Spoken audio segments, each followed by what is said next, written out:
Have you ever believed that an ancient curse could actually kill?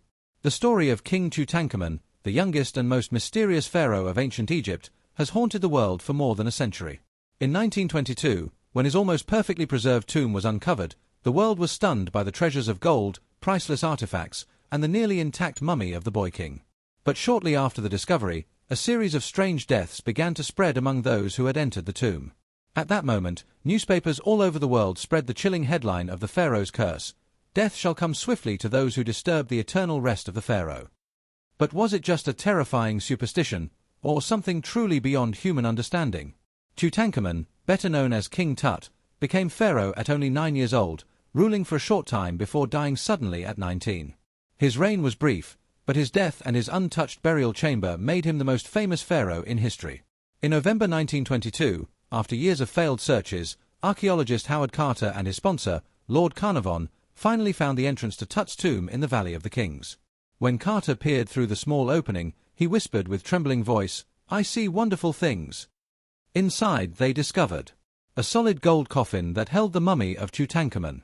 Thousands of treasures, gold jewelry, statues, weapons, and ceremonial objects.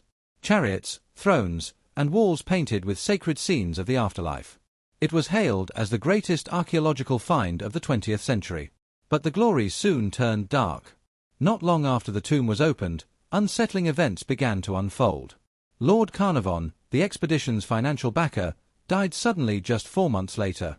A mosquito bite on his cheek turned septic, leading to blood poisoning and fever. Strangely, at the exact moment he died, the entire city of Cairo was plunged into darkness due to a sudden power outage. Even eerier, his dog back in England reportedly howled and dropped dead that same night.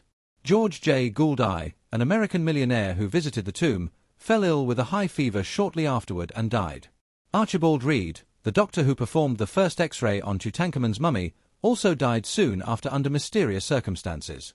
Over a dozen others connected to the excavation reportedly died in unusual ways: strange fevers, sudden illnesses, or bizarre accidents. The media seized the story, plastering headlines with phrases like "The curse of the pharaoh is real." Adding fuel to the fire, rumors spread of an inscription supposedly found in the tomb: "Death will come on swift wings to him who disturbs the pharaoh's rest." The world was terrified. Modern scientists have tried to rationalize the curse. Tombs sealed for thousands of years could harbor toxic bacteria and deadly mold, such as Aspergillus flavus. Breathing in these spores might lead to lung infections, fevers, and even death. Other experts suggested poisonous gases could have built up in the tomb from decaying materials, slowly leaking out when the chamber was disturbed. But there's a problem. If these toxins were truly so deadly, why did Howard Carter, the man who spent the most time in the tomb, live another 17 years and die at age 64, quite long for that era? Why did only some people die, while others remained completely unharmed? And how do you explain eerie coincidences, like Cairo's blackout or the death of Carnarvon's dog, happening at the exact same time? Science may provide part of the puzzle, but it doesn't erase the chilling sense that something beyond logic may have been at work. Over time, several theories have been put forward.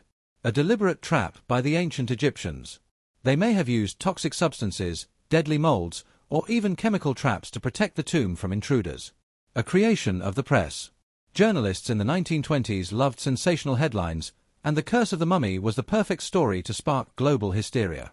Something truly supernatural. Perhaps the Egyptians' deep belief in the gods and the afterlife wasn't just superstition, but a force that still lingers in ways modern science cannot explain. Whether real or imagined, the curse of Tutankhamun has lived on for more than a century, feeding the world's fascination with the mysteries of ancient Egypt. Today, modern technology can explain many secrets of ancient Egypt, from the art of mummification to the engineering behind the pyramids. But when it comes to the curse of King Tut, the truth remains uncertain. Maybe it was coincidence. Maybe it was clever myth-making. Or maybe, the pharaohs truly had powers beyond our understanding. Tutankhamun, the boy king who died at 19, left behind more than golden treasures. He left a dark legend that still haunts humanity after 100 years. So what do you think? Do you believe the pharaoh's curse was real, or just a story spun out of fear and mystery?